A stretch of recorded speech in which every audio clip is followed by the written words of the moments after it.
تو جناب علی یہ جو ماڈل دیکھ رہے ہیں یہ وہ کمرہ ہے جو سیدہ عائشہ رضی اللہ تعالی عنہ کا تھا، جو نبی صلی اللہ علیہ وآلہ وسلم نے بنانے میں خود ہیلپ کی تھی۔ یہاں پر اگر آپ دیکھیں تو یہ کمرہ ہے اور یہ باہر صحن ہے، اور یہ جو کمرہ آپ دیکھ رہے ہیں یہ سیدہ حفصہ رضی اللہ تعالی عنہ کا کمرہ ہے، اور یہ جو کمرہ آپ دیکھ رہے ہیں یہ کمرہ ہے سیدہ فاطمہ رضی اللہ تعالی عنہ کا۔ اگر آپ یہاں پر آئیں، اگر آپ دیکھیں یہاں سے تو یہاں سے آپ کو کھڑکی نظر آئے گی، کھڑکی کے اندر دیکھیں کچھ اسے کھلا ہوا ہال ہے، یہاں سے نبی کریم صلی اللہ علیہ وآلہ وسلم آواز لگایا کرتے تھے سیدہ فاطمہ کو نماز کے لیے جگانے کے لیے۔ اگر آپ یہاں سے دیکھیں تو آپ کو چارپائی نظر آئے گی، یہ اس چارپائی کا ماڈل ہے جس کے اوپر نبی کریم صلی اللہ علیہ وآلہ وسلم آرام کیا کرتے تھے۔ اگر آپ اس طرف دیکھیں تو یہ دروازہ ہے جو مسجد نبوی کی طرف کھلا کرتا تھا، یہ جو دیوار ہے یہ مسجد نبوی کی دیوار ہے۔ اسی طرح سے اگر آپ آگے آ جائیں تو نبی صلی اللہ علیہ وآلہ وسلم کی وفات ہو چکی ہے۔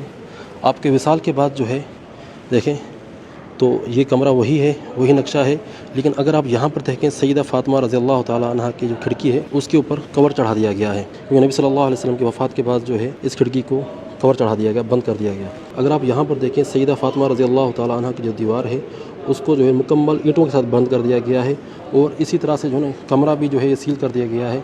یہ سیدنا عمر بن خطاب رضی اللہ تعالی عنہ کی دور کا کمرہ ہے۔ پھر اسی طرح سے اگر آپ آئیں تو سیدہ عائشہ رضی اللہ تعالیٰ عنہ کی بھی وفات ہو چکی ہے، اس کے بعد دیکھیں یہ جو ہے مکمل چھت بھی جو ہے نا یہ کور کر دی گئی ہے، لیکن آپ کو یہاں پر چھت جو ہے نا کمزور نظر آئے گی۔ سیدہ فاطمہ کا کمرہ ویسے بند ہو چکا ہے، تقریباً 60 سال تک جو ہے نا کمرہ اسی طرح سے رہا جس طرح سے یہ بنا ہوا ہے۔ ولید بن عبد الملک نے عمر بن عبدالعزیز رحمہ اللہ کو گورنر بنایا مدینہ منورہ کا، تو ان کے دور میں جو ہے نا نبی صلی اللہ علیہ وسلم جس حجرے کے اندر مدفون تھے سیدہ عائشہ رضی اللہ تعالیٰ عنہ کا حجرہ وہ گر چکا تھا۔ یہ دیکھیں انہوں نے دکھایا کہ کس طرح سے حجرہ گر چکا تھا، پھر انہوں نے جو ہے حجرے کی تعمیر کروائی دوبارہ۔ اگر آپ دیکھیں تو مکمل حجرہ جو ہے یہ سیل کروا دیا انہوں نے، اور اینٹیں جو ہے نا پکی لگوا دی، یہاں پر پتھر لگوا دیے، اور کمرہ بھی اوپر سے بند کر دیا۔ پھر اس کے بعد جو ہے عمر ابن عبدالعزیز رحمہ اللہ کے دور میں جب وہ گورنر تھے مدینہ کے 88 ہجری سے لے کے 91 ہجری تک، پھر صحابہ کرام نے کچھ ان کو مشورہ دیا اور تابعین نے بھی مشورہ دیا کہ نبی صلی اللہ علیہ وسلم کی جو قبر ہے نا وہ کعبہ کی طرح نہ ہو، یعنی جو کمرہ بنا ہوا ہے کعبہ کی شکل کا نہ ہو، یعنی کہ انہوں نے 5 دیوار والا کمرہ بنوایا، ایسے خماسی۔ یہ ماڈل دیکھیں جی، اسے کہتے ہیں خماسی کمرہ۔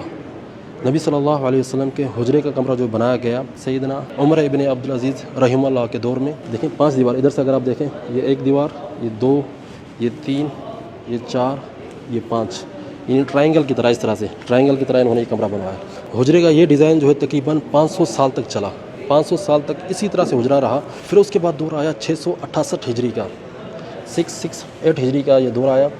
بیبرس جو ہے نا یہ خلیفہ تھا، پتہ نہیں کیا تھا، اللہ عالم، تو اس نے جو ہے نا یہ اگر ماڈل آپ دیکھیں تو اس نے یہ بنوایا اس طرح سے۔ یہ دیکھیں خماسی عمر ابن عبدالعزیز رحمہ اللہ کے دور کا بنا ہوا ہے۔ اگر ایک بات آپ نوٹ کریں تو یہاں پر کوئی دروازہ نہیں، یہ جو 4 دیواری بنی ہوئی ہے 5 دیواری، یہاں پر کوئی دروازہ نہیں ہے۔ پھر اس کے بعد بیبرس نے 668 ہجری کے اندر یہ 4 دیواری بنائی باہر سے، اس طرح سے جالیوں والی یہ دیوار بنائی تاکہ لوگ جو ہے نا اگر وزٹ کرنے کے لیے آئیں تو اس کمرے کو نہ دیکھیں، یہاں سے دیکھیں جالیوں کے ذریعے۔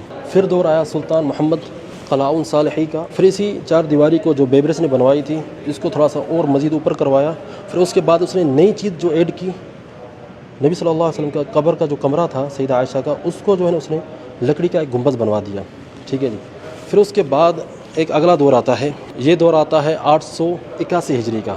اگر آپ یہاں پر دیکھیں تو مسجد نبوی کے اندر جو ہے آگ لگی ہوئی ہے، آگ لگنے کی وجہ سے یہ آثار ہوئے، یہ دیکھ رہے ہیں چاروں طرف آگ لگی ہے، اور سب سے بڑا جو نقصان ہوا تھا یہ گنبد کو ہوا تھا جو لکڑی کا بنایا تھا۔ سلطان محمد قلاؤن نے جو یہ لکڑی کا جو گنبد بنوایا تھا اس کو آگ لگ چکی تھی، یہ دیکھ رہے ہیں، یہ اس طرح سے مسجد نبوی کو آگ لگی تھی، چاروں طرف لکڑیاں پوری جلی ہوئی ہیں۔ پھر اسی دور کے اندر جو ہے 886 ہجری کے اندر، یعنی تقریباً 5 سال کے بعد جو ہے سلطان قاتبائی جو تھا، مملوکی سلطنت کا جو سلطان تھا، اس نے جو ہے نا دوبارہ اس کو جو ہے نا تعمیر کروایا چاروں طرف۔ سلطان قاتبائی نے جو ہے اس گنبد کو سیمنٹ کا بنوا دیا، قاتبائی رحمہ اللہ نے پھر اسی گنبد کو جو ہے دوبارہ سیمنٹ کی طرح ایک مادہ تھا اس سے بنوایا، اس کو مضبوط کروایا اور اس کو سلور کلر چڑھا دیا تاکہ اس کو آگ نہ لگے۔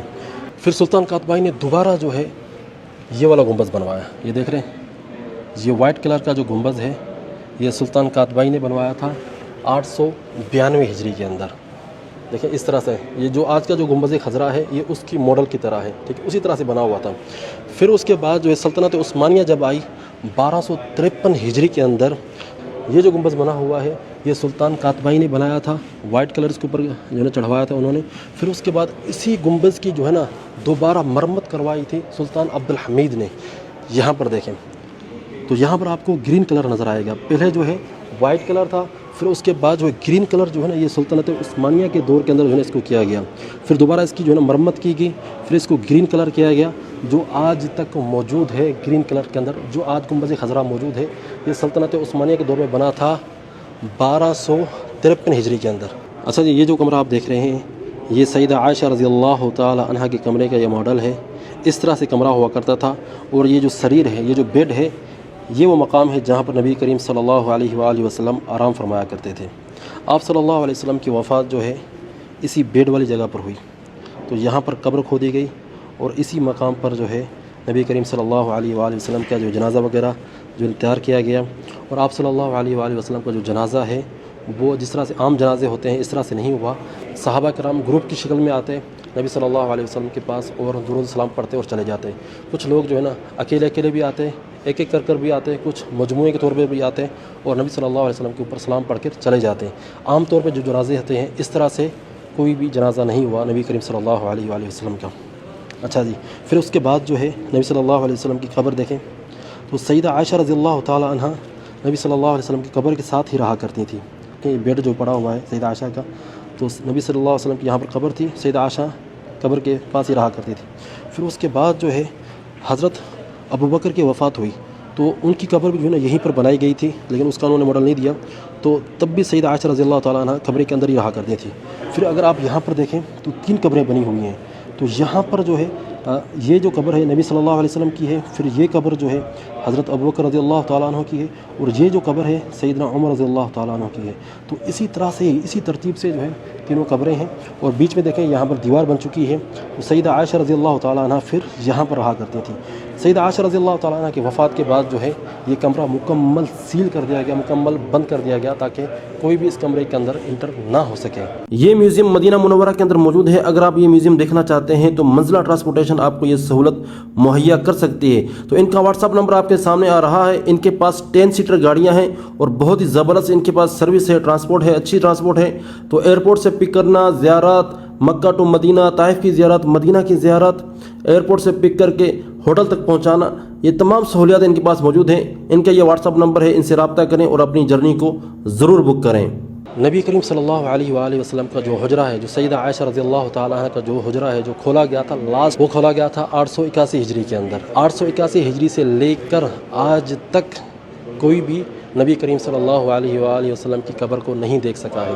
علماء کرام کو بلایا گیا، مدینہ کے جو علماء کرام تھے ان سے پوچھا گیا کہ اللہ کے نبی کی قبر کہاں ہے، کیونکہ جب کمرہ کھولا گیا تو بالکل زمین ایسے پلین تھی، کوئی بھی قبر اونچی نہیں بنی ہوئی تھی. تو علماء کرام نے نشاندہی کی، کیونکہ احادیث کے اندر اور تاریخی کتابوں میں یہ چیز لکھی ہوئی ہے کہ اللہ کے نبی کی قبر کیسی ہے. انہوں نے بتایا اس نشاندہی سے، تو انہوں نے پھر نبی صلی اللہ علیہ وسلم کی قبر کی نشاندہی کی. پھر اس کے بعد جو ہے اس کمرے کو جب سیل کیا گیا تو 881 ہجری سے لے کر آج 1446 ہجری چل رہا ہے، کسی نے بھی نبی صلی اللہ علیہ وآلہ وسلم کی قبر نہیں دیکھی، کیونکہ قبر کے اندر انٹر ہونے کا کوئی راستہ ہی نہیں. اگر کوئی انٹر ہوتا بھی ہے تو یہاں تک آتا ہے، یہاں تک آتا ہے، تو یہاں بھی انٹر نہیں ہو سکتا، کیونکہ مین قبر جو ہے نا اس 5 دیواری کے اندر ہے. 5 دیواری کے اندر دوسرا ایک کمرہ بنا ہوا ہے، اس کے اندر قبر ہے نبی صلی اللہ علیہ وسلم کی. آج کے دور میں کوئی بھی وزراء عمرہ کوئی بھی آتے ہیں تو وہ یہاں تک آتے ہیں، صرف اس ایریے کے اندر آتے ہیں، بس اس کے اندر نہیں جا سکتے کیونکہ دروازہ ہے ہی نہیں. یہ دروازہ تقریباً پچھلے 500 سال سے بند ہے، یعنی 500-550 سال ہو چکے ہیں، کوئی بھی نبی کریم صلی اللہ علیہ وآلہ وسلم کی قبر کے اندر انٹر نہیں ہو سکا. امید کرتا ہوں کہ آج کی ویڈیو آپ لوگوں کو پسند آئی ہوگی. اگر ویڈیو پسند آئی ہے تو ویڈیو کو لائک کیجیے گا، شیئر کیجیے گا اور کمنٹ سیکشن کے اندر اپنی رائے کا اظہار ضرور کیجیے گا. اسی طرح سے معلوماتی ویڈیوز ہم آپ کے ساتھ شیئر کرتے رہیں گے. ویڈیو کو زیادہ سے زیادہ شیئر کریں، زیادہ سے زیادہ شیئر کریں، انشاءاللہ آپ کو اجر بھی ملے گا اور لوگوں کو معلومات بھی ہوں گی. چینل کو سبسکرائب کریں، ویڈیو کو لائک کریں. اگر آپ نے چینل کو ابھی تک سبسکرائب نہیں کیا تو سبسکرائب ضرور کریں. پھر ملاقات کرتے ہیں، تب تک کے لیے اجازت دیں. اللہ حافظ.